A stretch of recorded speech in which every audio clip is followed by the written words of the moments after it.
Magandang tanghali, kumusta po? Narito po ulit ang update natin para sa lagay ng ating panahon ngayong tanghali po ng September 8, 2023 na kung saan sa ngayon ay nananatili po na walang anumang sama ng panahon dito sa loob ng ating area of responsibility maliban po sa mahinang habagat na patuloy naman na umiiral dyan po sa western section ng ating bansa.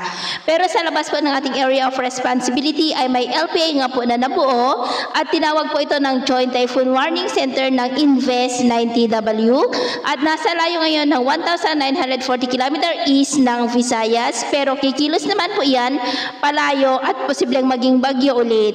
At sa atin naman pong long range forecast ay wala pa naman pong bagyo na nakikita na tatawid sa malaking bahagi po ng ating bansa hanggang sa susunod na 2 linggo.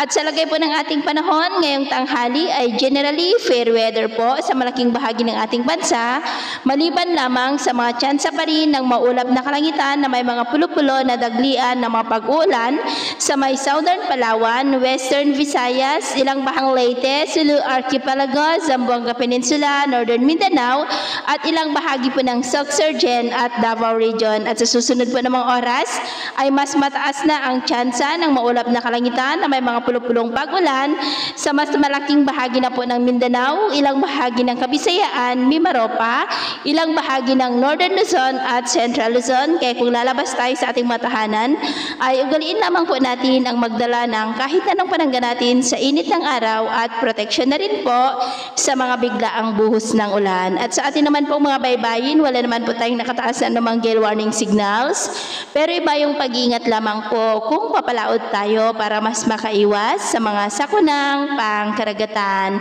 So yun po ang latest update natin sa araw na ito. At ako po muli si James na nagsasabing sa kahit anong pagsubok po na darating sa ating buhay, huwag na huwag po tayong mawawalan ng pag-asa. Thank you and God bless!